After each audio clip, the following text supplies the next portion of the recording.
Aoka iara-mivavaka isika rehetra. Ry Andriamanitra ray sy zanaka ary fanahy masonao, misaotranao izay noho ny asanao lehibe sy mahagaga. Tsy takatry ny sainay ny famoronana izay nataonao, ary izany no mahatonga anay manimba na ny tenanay na ny zava-boahary manodidina anay, satria toa tsy misy vidiny aminay na dia zavatra sarobidy sy masina aminao azy. Misaotranao izay no ny asa lehibe izay nataonao, fa na dia latsaka amin'ny ota aza zahay, manimba ny tenanay sy ny manodidina anay. Dia lehibe ny asa izay nataonao Jesosy, ka nitondrahanao ny fahotanay tamin'ny tenanao masina, nidiranao ny fahoriana lalina izay nefara tamin'ny fahafatesana. Ary izany no tsaroana amin'izao vanim-potoana diavina izao, ny avesaky ny azo fijaliana izay nitondrahanao ny otanay, ka na dia mifaly azy zahay no ny asa lehibe maro hafa nataonao, aza velanao anadino ny asarobidiny ny asanao manafaka anay amin'ny fahotana. Misaotranao izay fanahy masina, fa ianao no mitarika anay eo amin'ny fiainan'ny fahamasinana, ny hira ny fanekemponao isanandro, anambara ny asanao eo amin'ny fiainanay sy ny manodidina anay. Amin'ny anaran'i Jesosy Tomponay no nanaovana izany vavaka izany. Amen. Faly miarahaba antsika rehetra indray ry havana amin'ity alahady fahaenina alohan'ny Pasika ity.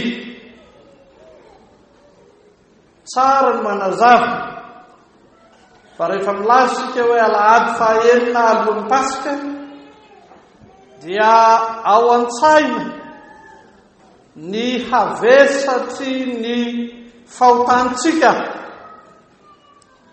izay tsy maintsy nandraisany Jesosy ny lala ny hazo fijaliana, idirany amin'ny fahafatesana. Ary amin'ny alahady maro mifanesy, anio ka mandra-pahatonga ny sapany fia, dia iariary siseo mandrakariva fa miditra amin'ny lalan'ny azo fijaliana, mitondra fahoriana no ny otako sy ny otanao Jesosy. Izany no mahatonga ireo mpampianatra, ny pastora maro mieriperitra fa hatramin'ny omaly ity alahady ity, ambara-pahatonga antsika tafavoaka ny Pasika, raha ny marina dia fotoana fieritreretana lalina ny fahotantsika, ka tsy hananantsika fotoana hifaliana. Dia misy pastora, mpampianatra maro izay milaza hoe na ny mariazy azy dia irina mba tsy hatao amin'izao vanim-potoana izao. Anio anefa dia manana fotoany lehibe isika, satria feno 500 taona ny kristianina tanora eto Ambatovinaky. Ireto tanora manao fanamiana vaovao izay atokana an'io reto, araka izay ahitantsika azy dia tanora tokoa na lahy na vavy, ka tsy ireo ilay 500 taona. 500 taona efa tsy eto ambonin'ny tany ny ankamaroany, ary raha misy eto dia efa mambozobozo fatratra. Fa ireo dia mahatsiaro izay nanorenan'Andriamanitra, ny asan'Andriamanitra amin'ny siany atao hoe kristianina tanora, mitory ny filazantsara-nkira. Maritra izany, 500 taona izany, ary mendrika raha hifaliana izany. Ary izany no anaovantsika izao taona jobily izao, ka dia arabana ireto tanora maitso volo, ny sasany amin'ireo azangava vo 500 taona fa makalaza ny fa 570 taona ny kristianina tanora eto Ambatovinaky mba ahatsiarovana ny asa lehibe izay nataon'Andriamanitra nandritra ny 570 taona. Ny kristianina tanora eto Ambatovinaky dia naka teny faneva izay nalaina avy amin'ny Salamo 4:470 Salamo 4:470 fa ireo dia tsy sarahantsika amin'ny teny izay vao novakiana teo anaty antara teo ny matitoko 220 ka hatramin'ny 720. Iara-mitsangana isika dia hovakiana mpanajana ny teny faneva amin'ny anaran'i Jesosy. Hihira ho an'i Jehovah raha mbola velona koa. Ray masinao manamasinana amin'ny fahamarinana, ny teninao ny fahamarinana. Amen. Ry fiangonana malala ho aminareo rehetra ny fahasoavana sy ny fiadanana avy amin'Andriamanitra raintsika sy Jesosy Kristy Tompo. Amen. Mihira ny fanekemponoana isanandro. Mihira ny fanekemponoana isanandro. Azo lazaina fa mahafinaritra ny tanora maro fa tsy ny kate ihany ny atao hoe mihira.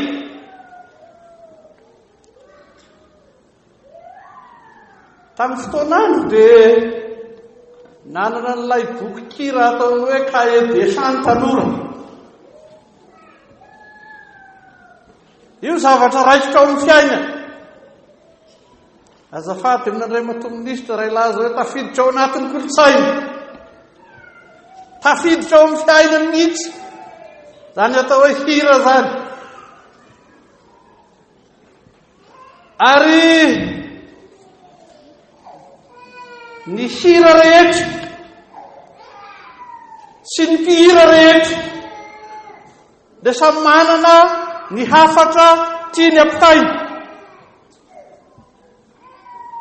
Ary raha amin'izao fotoan'izao tsika no miresaka dia azo lazaina mahitsy fa efa tsy ny kolotsaina malagasy no hita amin'ny akamaroan'ny hira zay ankafizin'ny tanora ka lazaina hoe mandroso.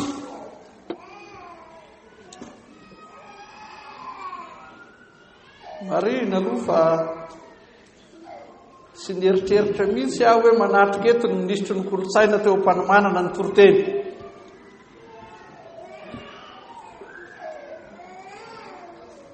Ray mandeha na dia tsy fiainako azy ny manatrika ireny fampisehoana ankira ataon'ny mpanakato malagasy reny dia mba nahita tsy fidiny ny tenako. Ary sahirana mihitsy aho fa na zay jereny masoko na zay enon'ny sofiko samy nakarary azy daholo. Narary be ny sofiko rehefa maheno ny tonony sy ny feony nanaovan'le mpihira azy, fa narary be ny masoko rehefa nijery ny fihetsika indrindra izay lazaina hoe nataon'ny mpandihy. Izao no hita hay ny mpanakanto maro ny manetsika ny filana mitondra makany amin'ny ota. Hay ny mpanakanto maro zany ka amin'ny fitafiny nalana vavy dia fitafiny miboridandridana, amin'ny fihetsiny dia fihetsika manaitra ny ota ka manetsika zay rehetra tsy fanetsika azy. ary mampiseho zay rehetra tsy fampifeo azy.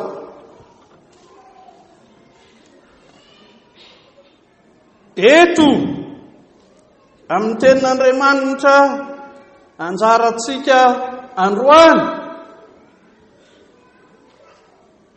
dia hita miharihary fa loza mihitsy ny afitsoko ity ota ity. Loza mihitsy ny afitsoko. Lazainy Genesis toko voalohany fa vitan'Andriamanitra tsara tare ny famoronana rehetra, ary faranany amin'ny hoe ary hitan'Andriamanitra fa tsara indrindra izany. Izay nataony hatramin'ny andro voalohany hatramin'ny andro fahaenina dia nasehony fa tsara indrindra izany. Tsara ny asa-pamoronana nataon'Andriamanitra. Fa rehefa tonga ny Genesis toko 19 izay nivakina lava be tamintsika teo 1:1 ka hatramin'ny 4:20 dia indro fa tafiditra ny ota simba ilay tsara rehetra nataon'Andriamanitra. Fa raha mijery amin'ny Mateo toko 9:10 dia ambarany 9:9 ka hatramin'ny 9:9 fa nisy zavatra tsara tao amin'ny Petera dia izy nanao fanekempinoana. Ary zao nolazainy Jesosy, tsy nofo aman-drano nilazan'izany taminao ry Petera. Ary satria misy asan'Andriamanitra lehibe zany, dia hoy Jesosy, amin'izany dia mbarako fa ambony ty vatolampy ity no ahoriko ny fiangonana, ary na ny fiainatsika aza tsy haharesy azy. Vetivety eo tonga amin'ny 9:20. Hafa ny programan'Andriamanitra, hafa ny Petera ota. Ka dia hoy Jesosy, mankaniasa ampivoko anao ry Satany, fa tafintohinana amiko ianao satria tsy misaina izay an'Andriamanitra ianao fa izay an'io. Fa tafintohinana amiko ianao, mankaniasa ampivoko ianao. Izany no vokatry ny ota teo amin'ny fiainan'ny Adama sy Eva. Izany no vokatry ny ota teo amin'ny fiainan'ny Petera. Ilainanao fanekempinoana ka nilazana hoe tsy nofo aman-drà no nilazan'izany taminao fa ny fanahin'Andriamanitra velona. Koa satria tsy misaina zay an'Andriamanitra ianao fa misaina zay an'olona, dia fa tafitrohinana amiko ianao, makanisa atoivoako ianao. Io no fahasimbahan'ny mpiainana idiran'ny ota. Ary zany no vesaky ny ota mianjady amin'ny fiainantsika tsirairay, mianjady amin'ny Jesosy tenany, ka tonga hatramin'ny fahafatesana teo amin'ny hazo fijaliana.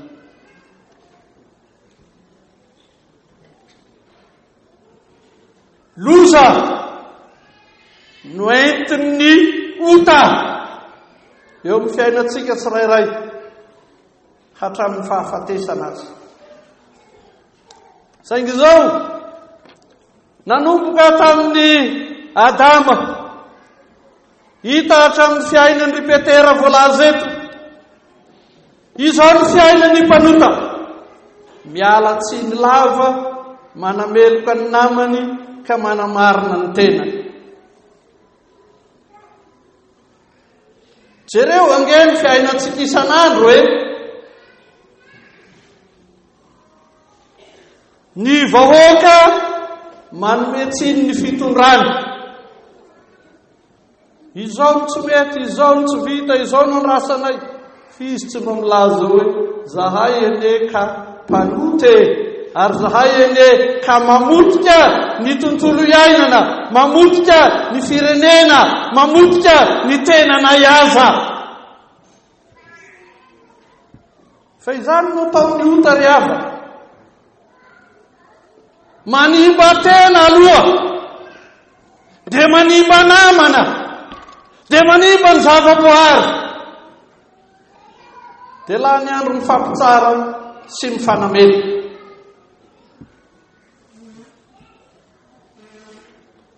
Fa rehefa mitodika amin'ny Salamo 400 isika, dia izao no hita. Eny ampanemoan'ny Salamo, eny ampamaranana ny Salamo, dia misy fanomezam-boninahitra an'Andriamanitra. Ary ny ventin'ny Salamo amin'ny andininy voalohany ka mandra-pahatongany amin'ny andininy 70, dia ahitana mazava fa ny Salamo dia mihira ny hiran'ny famoronana lazain'ny Genesisy toko voalohany. Ny mpikaroka dia milaza fa azo atao tsara ny mamaky ny Salamo 400 hoe Salamo milaza ny famoronana tamin'ny andro voalohany, andro faharoa, andro fahatelo, andro fahaefatra, andro fahadimy, andro fahaenina, tonga amin'ny famoronana ny zanak'olombelona. Fa amin'izany hiran'ny Salamo, ny hiran'ny famoronana izany, dia izao no hita. Manao hiran'ny fanekempinoana ny mpanao Salamo, ka mihira ny atsaran'Andriamanitra, mihira ny atsaran'ny asan'Andriamanitra, ary farany maneho fa izy dia miaina ny fikendren'Andriamanitra. Fa izay no ambarany Genesisy toko voalohany, namorona ny olombelona mba hanome voninahitra azy. Ary hita zany amin'ity Salamo 400 ity, fa ny mpanao Salamo dia mihira ny atsaran'Andriamanitra, mihira ny atsaran'ny asan'Andriamanitra, mihira amin'izay maha zavaboary natao hanome voninahitra n'Andriamanitra azy izay. Fa ao anatin'io Salamo 400 ihany, dia ariary ny mpanao Salamo koa ilay voalaza antsika teo hoe miditra ny ota izay mamono sy manimba ny asan'Andriamanitra, ka sady mamotika ny tenany ny olombelona, no mamotika ny namany ny olombelona, no mamotika ny zavaboary ny olombelona. Ary tena zava-doza zany. Fa rehefa mamarana azy amin'ny andininy 130 hatramin'ny andininy 130, ity Salamo ity izay misy izao teny faneva izao, dia izao no hita. Andriamanitra dia mahita ny atsarany asany, na dia ao aza ny hery ny ota mpamotika ny olombelona sy ny zavaboary hafa, satria namonjy ny mpanota Andriamanitra. Ary ny olombelona dia tsy mihira afa-tsy ny hira ny fanekempinoana, ampiariariany ny voninahitra ilay Andriamanitra ray sy zanany, ary fanahy masina niasa ho azy, miasa ho azy, ary fiasa ho azy, ahatanteraka ny fiainy amin'ny mahazanak'Andriamanitra azy. Hoy ny teny faneva, hihira ho an'i Jehova aho raha mbola velona koa. Safidin'ny kristianina tanora eto Ambatovinaky izany, amin'ny hira izay hataon'ny kristianina tanora eto Ambatovinaky, dia tsy hirahira fanaon'izao tontolo izao, miaina ny ota, hanimba ny tenany, hanimba ny namany, hanimba ny tontolo manodidina azy no hiray. Fa amin'izany no hirany ny hira ny fanekempinoana,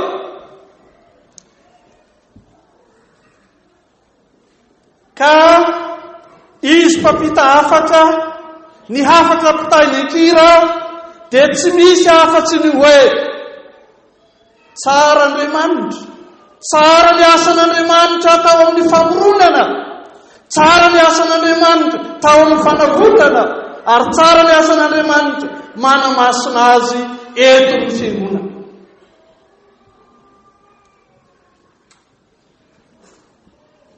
Sy ny mpamoron-kira ny kate ihany no ivantanany izany teny izany. Tsy ny tanora lahy sy vavy mihira ao anatin'ny kate ihany no ivantanany izany teny izany, fa ny kristianina rehetra mahita ny atsaran'Andriamanitra, mahita ny atsara ny asan'Andriamanitra, tsy manaiky ho andevoziny ny ota, ka tsy manaraka izay nataon'ny Petera hisaina araka ny fisainan'ny olona, fa noho ny asa mpanavotana nataon'i Jesosy hidirana amin'izao lalany azo fijaliana izao, indro mandray ny fanavaozana koa, ka mihira izany hira ny fanekempinoana izany eo amin'ny fiaina isanandro. Raha misy olona tena sahirana amin'ny atao hoe hira, dia izany voalohany. Mbola tsaroko ny 17 Aogositra 1797 nanaovana ordinationat eto Ambatovinaky. Mba niadivariko tamin'ny présidant Sinoda sy ny président FLM tamin'izany fotoana izany hoe raha azo atao dia lao ahy toroteny, fa rehefa nanapa-kevitra izy ireo dia izy hoe ianao no manao alitaha. Ary tena nangovotra ny pararetra mihitsy ny hira tao anaty alitaha. Fa na dia sahirana amin'ny hira dia izao no marina, ny kristianina rehetra dia mihira ny hira ny fanekempinoana ao amin'ny fiainana isanandro, haneo fa tsara Andriamanitra ray zanaka ary fanahy masina sy ny asany, ary tsara izay ampanaovin'Andriamanitra azy eo amin'ny fiainany manontolo.